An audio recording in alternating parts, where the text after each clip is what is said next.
اعوذ باللہ من الشیطان الرجیم بسم اللہ الرحمن الرحیم السلام علیکم ورحمۃ اللہ وبرکاتہ۔ میں امید کرتی ہوں آپ سب ایمان اور صحت کی بہترین حالتوں میں ہوں گے انشاءاللہ تعالی۔ اللہ تعالیٰ آپ کو اپنے حفظ و امان میں رکھے اور آپ کی طرح پڑھنے والے ہر شر کو خیر میں بدل دے، آمین یا رب العالمین۔ پردہ سیریز کورس ہمارا چل رہا تھا، عورت کا پردہ کورس، تو آج ہمارا اس کا ڈے 4 ہے، اور جو آج کا ہمارا ٹاپک ہے، آج ہم نے جس ٹاپک پہ بات کرنی ہے اس کا نام ہے نقاب، سوشل میڈیا اور غیر محرم، ایک مسلمان بہن کا راستہ کیا ہے۔ میری پیاری بہنوں اور میری ہم ساتھیوں، میں آپ سے ایک سوال پوچھنا چاہتی ہوں۔ جب آپ گھر سے نکلتی ہیں تو سب سے پہلے کس کی رضا کے بارے میں سوچتی ہیں؟ کیا آپ یہ سوچتی ہیں کہ اللہ تعالیٰ کیا چاہتا ہے، یا پھر یہ سوچتی ہیں کہ لوگ کیا کہیں گے؟ آج کا جو لیکچر ہے شاید یہ ہماری پوری سیریز کا جو سب سے حساس یعنی نازک احساس لیکچر ہے، کیونکہ آج ہم ان سوالوں کی بات کریں گے جو شاید آپ کے دل میں بھی کبھی آئے ہوں، جیسے کہ کیا نقاب ضروری ہے، کیا غیر محرم سے بات کرنا جائز ہے، کیا سوشل میڈیا استعمال کرنا درست ہے۔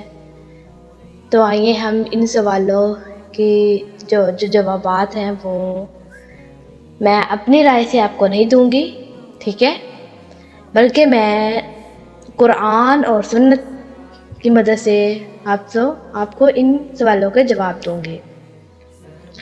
اللہ تعالیٰ سورہ نور کی آیت نمبر 31 میں فرماتے ہیں، اور ایمان والی عورتوں سے کہہ دیجئے وہ اپنی نگاہیں نیچی رکھیں اور پاک دامنی کی حفاظت کریں اور اپنی زینت کو ظاہر نہ کریں۔ اسی طرح اللہ تعالیٰ سورۃ احزاب آیت نمبر 59 میں فرماتے ہیں، اے نبی اپنی بیویوں، اپنی بیٹیوں اور مومن عورتوں سے کہہ دیجئے کہ وہ اپنی چادروں کا کچھ حصہ اپنے اوپر لٹکا لیا کریں۔ یہ اس بات کے زیادہ قریب ہے کہ وہ پہچان لی جائیں اور انہیں اذیت نہ دی جائے۔ ان آیات سے جو پردے کا حکم ہے نا وہ واضح ہو رہا ہے، لیکن یہاں پہ ہم دیکھیں جو چہرے کا پردہ یعنی کہ نقاب ہے، وہ اس کے بارے میں جو ہے اہل علم وہ کیا کہتے ہیں۔ جو اہل علم ہیں ان کی بھی دو آ رہا ہے، یعنی کہ دو آ رہا ہے۔ جو بعض علماء ہیں وہ کہتے ہیں کہ چہرے میں پردہ بھی شامل ہے، جو چہرہ ہے نا وہ بھی پردے میں شامل ہے، اور جو بعض ہیں وہ کہتے ہیں اگر فتنہ نہ ہو تو چہرہ کھلا رکھا جا سکتا ہے۔ لیکن ایک بات پر جو سب سے زیادہ اتفاق ہے نا وہ ہے مسلمان جو عورتیں ہیں نا انہیں چاہیے کہ وہ اپنی زینت کی حفاظت کریں، انہیں حیا اختیار کرنی چاہیے اور انہیں فتنے سے بچنا چاہیے۔ اس لیے اگر کوئی بہن نقاب کرتی ہے نا تو اس کا احترام کریں، نہ کہ اسے باتیں کریں۔ جو آج کا دور چل رہا ہے نا، اگر یہاں پہ کوئی نقاب کرتی ہے نا تو اسے 1000 باتیں کی جاتی ہیں، اور اگر کوئی بہن جو ہے وہ ایسے علماء کی رائے پر عمل کرتی ہے کہ جو چہرہ کھلا رکھنے کی گنجائش بیان کرتے ہیں، کچھ علماء ہیں نا وہ چہرہ کھلا رکھنے کی ان کی گنجائش وہ کہتے ہیں چہرہ کھلا رکھ لینا چاہیے، تو اس پر طعن و تشنیع نہ کیجیے بلکہ خیر خواہی اور احترام کے ساتھ بات کیجیے، ٹھیک ہے۔ ایک اور بات یہ ہے کہ سوشل میڈیا سوال یہ نہیں ہے کہ جو سوشل میڈیا ہے وہ حلال ہے یا حرام. سوال یہ ہے کہ ہم اسے کس مقصد کے لیے استعمال کر رہے ہیں. سوشل میڈیا پہ دو طرح کے ہیں. سوشل میڈیا ایک تو برائی کا راستہ ہے اور ایک اچھائی کا راستہ ہے. ٹھیک ہے، برائی کا راستہ یہ ہے کہ فلمیں دیکھنا، ڈرامے دیکھنا، گانے سننا، اس طرح کی چیزوں کے لیے استعمال سوشل میڈیا کو کرنا. اور دوسرا یہ ہے کہ سوشل میڈیا کو اس طرح استعمال کرنا، اچھائی کے لیے استعمال کرنا. تو بہت سارے لوگ ہیں جو سوشل میڈیا کو استعمال کرتے ہیں، وہ اپنے جو کنٹینٹ ہوتے ہیں ان میں سانگ اپلوڈ کرتے ہیں. اس کے بعد وہ گانے وہی ہو گیا نا، گانے اور سانگ، فلمیں، اس طرح کی چیزیں اپلوڈ کرتے ہیں. اور کچھ لوگ ہیں وہ اچھی باتیں شیئر کرتے ہیں، قرآن پاک پڑھاتے ہیں، قرآن پاک بتاتے ہیں کس طرح پڑھنا چاہیے. ٹھیک ہے، اور اس کے بعد وہ جو ہیں وہ لوگوں کو دین سکھاتے ہیں، دین پھیلاتے ہیں، خیر کی دعوت کے لیے سوشل میڈیا کو استعمال کرتے ہیں. جو انسان ان چیزوں کے لیے سوشل میڈیا استعمال کرتا ہے نا، یہ اس کے لیے بہت بڑی نیکی بن سکتا ہے. لیکن اگر یہی سوشل میڈیا جو ہے وہ نمائش کے لیے ہو یا پھر تعریفیں حاصل کرنے کے لیے یا غیر محرم کی توجہ حاصل کرنے کا ذریعہ بن جائے، تو انسان کو اس وقت رک کر اپنے دل کا جائزہ لینا چاہیے کہ وہ اس وقت سوشل میڈیا پہ کیا کر رہا ہے. اور اگر اس کے بعد ہے غیر محرم سے گفتگو. کیا غیر محرم سے گفتگو کرنا جائز ہے؟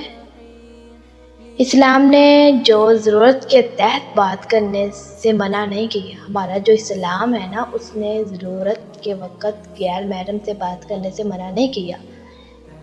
مثال کے طور پہ بہت ساری عورتیں ہیں جو باہر جاتی ہیں خرید و فروخت کرنے کے لیے، انہیں بات کرنی پڑتی ہے. یہ تو نہیں ہے کہ وہ اشاروں میں یا پھر اپنے کسی ساتھ مرد کو لے کے جائے اور کہے کہ میں نے یہ چیز لینی ہے، اسے یہ بات کرو، یہ کرو، وہ کرو. ایسا نہیں ہے، بلکہ ضرورت کے وقت جو ہے عورت وہ غیر محرم سے بات کر سکتی ہے، لیکن اس کا جو رویہ ہے، لہجہ ہے، وہ نرم نہ ہو.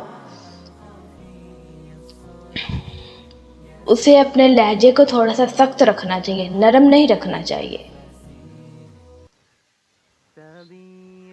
لیکن جو قرآن پاک ہے اس نے ادب بھی سکھایا ہے. اللہ تعالیٰ سورۃ الاحزاب آیت نمبر 32 میں فرماتے ہیں، پس بات میں ایسا نرم لہجہ اختیار نہ کرو کہ جس کے دل میں بیماری ہو، وہ لالچ میں پڑ جائے، بلکہ معروف انداز میں بات کرو.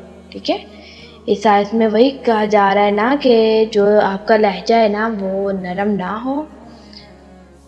اگر آپ نرم لہجے سے بات کرتے ہیں تو جو غیر محرم ہوتا ہے اس کے اندر لالچ آ جاتا ہے، وہ آپ کی طرف متوجہ ہونا شروع ہو جاتا ہے، وہ آپ کو غلط نظروں سے دیکھنا شروع ہو جاتا ہے. یہ جو آیت ہے اگر دیکھا جائے، جو اب ہمارے نبی کی بیویاں تھیں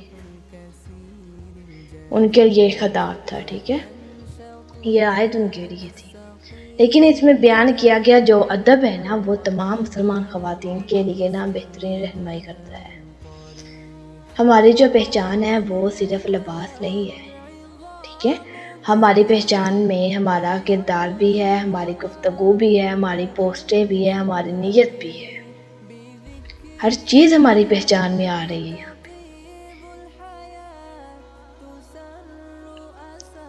اگر ہم اچھا لباس پہنیں گے تو لوگ کہیں گے وہ فلاں ہے، وہ ایسا لباس پہنتا ہے.